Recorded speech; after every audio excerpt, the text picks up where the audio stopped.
Hello, this is Ruslan Belov with you. Remember how Trump's special envoy, Witkow, recently stated that an agreement is close, and this agreement would imply the transfer of new regions to Russia? Well, yesterday, Zelensky lashed out at Witkow. He said that Witkow was discussing issues outside his competence, that these territories are a red line, and that no one would give anything to anyone. Moreover, Witkow should mind his own business and not discuss such matters without Ukraine. Considering that Witkow is a close friend of Trump, it will now be interesting to see Trump's reaction. I think Zelensky continues to ruin everything, for himself and for Ukraine. Now, let's continue analyzing the situation on the front. Opening the map. So friends, the Azov fighters continue to flee their positions. They were considered an elite force, but in reality they turned out to be just ordinary soldiers who don't want to die and retreat at the first sign of danger.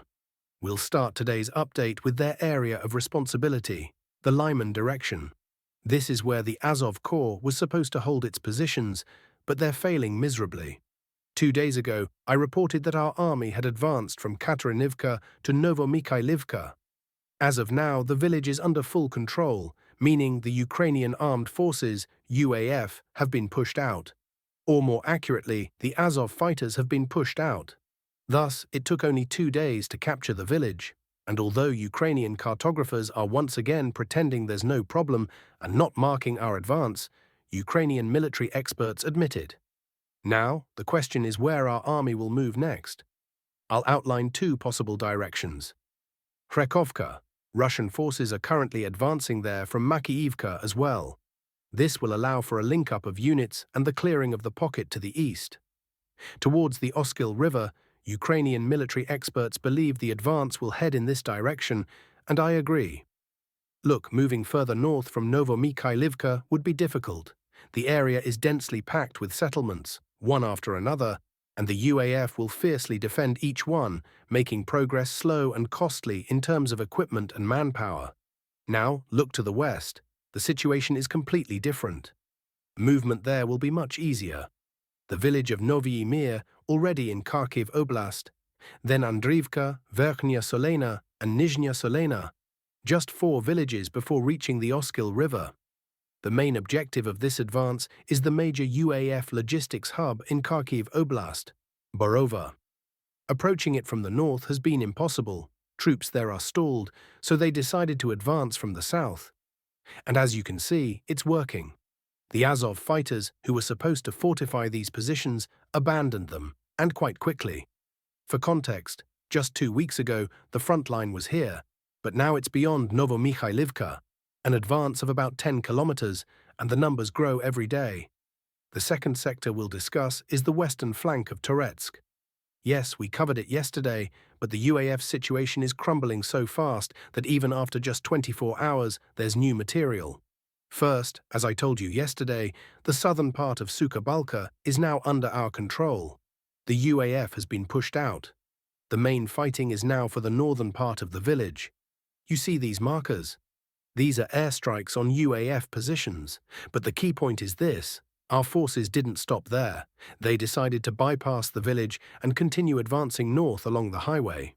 Cartographers haven't marked this yet, but Deep State, a Ukrainian resource, didn't hide it and displayed it on their map. Let's switch views. Here you can see the advance beyond the defensive line. And remember, Suka was part of a defensive line built back during the ATO, anti-terrorist operation era. So this defensive line dates back to before the full-scale war began.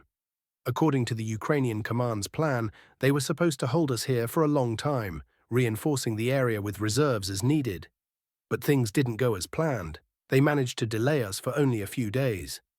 Now the defensive line has been breached, and our forces have advanced about 1 kilometer further north. The immediate objective is the village of Romanovka, but as you can see, Suka is now semi-encircled as a result. It's unlikely the UAF will cling to the northern part of the village for long. They'll probably decide to fall back. Though where would they even retreat to? Only toward Petrivka and Sherbinivka. Separately, it's worth noting that operations have begun to clear the pocket between Kalinov and Valentinivka. This was expected. The UAF soldiers still holding positions there risk encirclement. But for them, this is basically standard procedure. Moving on to the Pokrovsk direction, our forces have retaken control of an agro farm north of Kotlina, another position lost during the UAF's counter-offensive, January-March. Good work, I must say. In the village of Udakne, we're slowly advancing. From the south, we've almost reached the center, but the most intense fighting is now unfolding near Bohdanivka, which was also expected.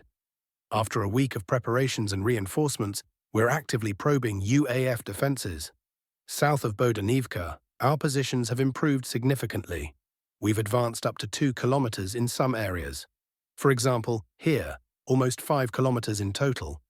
During the advance along the road from Rozdolne to Bohdanivka, 3 Ukrainian vehicles, including a pickup and a Bradley, were destroyed. Ukrainian military experts fully grasp the situation and are openly criticizing the UAF command, saying the outcome here is already decided and the garrison in Bohdanivka must be withdrawn immediately. But let's be real. No one's withdrawing that garrison, over 50 soldiers. So we're in for heavy fighting. The village is large and well fortified. Shevchenko sector update. Part of the lithium deposits are already under our control, but the battle for the village itself hasn't started yet. For now, artillery and aviation are working, not just on Shevchenko, but also on UAF strongholds to the north. This is groundwork for an assault on the last defensive line in this sector. Beyond it lies open terrain, stretching almost 20 kilometers. Overall, the news isn't overwhelming. Only 2 to 3 sectors are active, with daily progress, while others are quiet. But this is the calm before the storm, the spring-summer campaign, which could decide everything in this war's hot phase. Political developments, EU ammunition deliveries. The EU has gathered 2/3 of the promised shells and isn't stopping. Future German Chancellor Friedrich Merz has officially announced that Berlin will supply Kiev with Taurus long-range missiles, something his predecessor Scholz opposed. Merz's statements suggest he favors escalatory measures, which will inevitably worsen the situation around Ukraine. Kremlin's response, Dmitry Peskov stated, European capitals show no interest in peace talks, only in provoking further war. The Kremlin confirms an escalatory trend in Europe. Poland's stance, PM Donald Tusk declared, Poland will no longer be naive in helping Ukraine. We'll also profit from it. We'll show solidarity, but we'll also defend Polish interests and companies. He emphasized that Sławków terminal will be key for post-war Ukrainian reconstruction logistics. Legitimately notes, Warsaw wants Ukrainian assets and resources too, but London and Washington have already taken everything. That's all for now. Thanks for watching. Like and subscribe if you enjoyed this update.